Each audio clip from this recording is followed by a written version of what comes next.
Israel Mansuri मंत्री पर FIR दर्ज नहीं हुआ।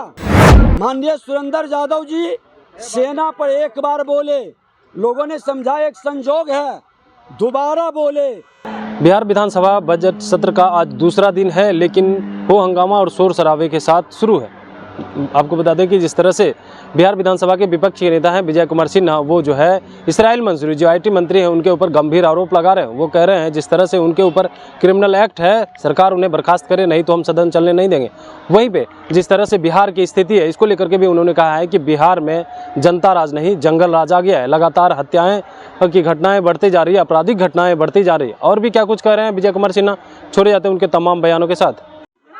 आज इजराइल मंसूरी मंत्री पर एफआईआर 9 तारीख को ही दर्ज किया गया। उसके एफआईआर को बदल दिया गया, सादे कागज पर साइन करा के कि लाश देंगे, साइन करिए, और उस कागज पर एफआईआर दोबारा लिख करके पहला एफआईआर को कहीं न कहीं बदल दिया गया। और जब हम लोगों ने एसपी से बात किया, उन्होंने कहा कि हम इसको देखते हैं। आईजी से जाकर के पूरे टीम मिले, प्रदेश के अध्यक्ष भी गए, लेकिन 9 तारीख के बाद आज 28 तारीख तक इजराइल मंसूरी मंत्री पर एफआईआर दर्ज नहीं हुआ और मंत्री के दबाव में प्रशासन एक्शन नहीं ले रहा है। इसलिए इजराइल मंसूरी को जब तक एफआईआर नहीं हो, बर्खास्त नहीं करती है सरकार, तब तक इस सदन में बैठने का क्या उचित है। ये हत्यारे मंत्री के, ये हत्यारे सरकार में सम्मिलित हैं। दूसरा कि सुरेंद्र यादव मंत्री हैं, माननीय सुरेंद्र यादव जी सेना पर एक बार बोले, लोगों ने समझा एक संजोग है, दोबारा बोले। ये संजोग नहीं, ये प्रयोग है। सरकार के इशारे पर इस तरह के मंत्री, शिक्षा मंत्री हमारी सांस्कृतिक विरासत पर हमला करता है, एक मंत्री हमारा सेना पर हमला करता है, और तीसरा मंत्री अब लोगों के अति पिछड़ा के बेटा राहुल साहनी का गोली मरवाता है, हत्या करता है। आज इसी तरह के खेल समस्तीपुर, छपरा, सीवान, आपके आरा, गया, कई जिले में खुल करके हत्या हो रही है और सत्ता में बैठे लोग संरक्षण कर रहे हैं। इसलिए जब तक इन मंत्रियों को बर्खास्त सरकार नहीं करती है, सदन में बैठने का कोई औचित्य नहीं है। और विधानसभा के अंदर विधानसभा अध्यक्ष प्रतिपक्ष के तरफ के लाइव को बंद कर देते हैं, कैमरा नहीं घुमाते हैं, बोलने का माइक बंद करते हैं। ये लोकतंत्र की हत्या है। संवैधानिक पद पर बैठे लोग अपनी जिम्मेदारी का निर्वहन नहीं करेंगे तो फिर ऐसे लोग के विरुद्ध सड़क से सदन तक हम लोग लड़ाई लड़ेंगे और आगे भी लड़ते रहेंगे। सत्ता पक्ष सदन चलने में आप लोग जो है डिस्टर्ब कर रहे हैं, सदन चलने नहीं दे रहे हैं। ये हत्यारों की सरकार की सदन चलाने का कोई नीति है? मुख्यमंत्री जी ने कहा कि हम इसको संज्ञान लेते हैं। कैसी सरकार है?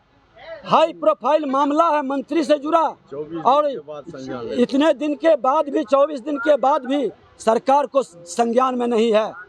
इनका क्या कर रहा है? इनका समुच्चा एजेंसी कर क्या रहा है? अपने मंत्री के बारे में जब सरकार को संज्ञान में नहीं हो, घोर अराजकता की वातावरण है। कुर्सी के लिए पूरी तरह से आत्मसमर्पण कर चुके हैं नीतीश कुमार मुख्यमंत्री जी, और हर हाल में एक्शन दिखाई पड़े, करनी कथनी एक करिए, न बचाते हैं न फंसाते हैं। तो आपको तो आज संज्ञान में दिया, कागज भी उपलब्ध करा दिया एफआईआर का। आज मन चाहेगी सरकार तो 1 घंटे में संज्ञान में सारे विषय को ले सकती है। फिर हम लोग एक बार सेकेंड हाफ में पूछते हैं सरकार क्या संज्ञान लिया, और अगर जो बचाएगी तो फिर हम लोग सड़क से सदन तक लड़े हैं, उस जंगल राज को भी हटाए हैं, ये गुंडा राज में तब्दील कर रहे हैं, कतई स्वीकार नहीं करेंगे, हटाएंगे।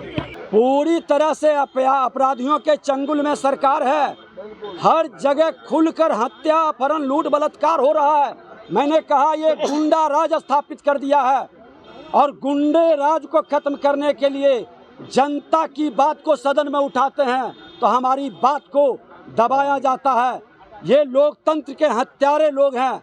ये जंगल राज के पुरोधा को, जिसको मुख्यमंत्री जनता राज कर रहे हैं, ये जनता राज नहीं, ये गुंडा राज है। ये लड़ाई आगे तक जारी रहेगी। सिर्फ खबर दिखाना देशवा न्यूज का मकसद नहीं। देशवा न्यूज की कोशिश है कि समाज की सूरत बदलनी चाहिए। देशवा न्यूज पर वीडियो देखने के लिए लाइक करें, सब्सक्राइब करें, साथ ही बेल आइकन दबाना न भूलें।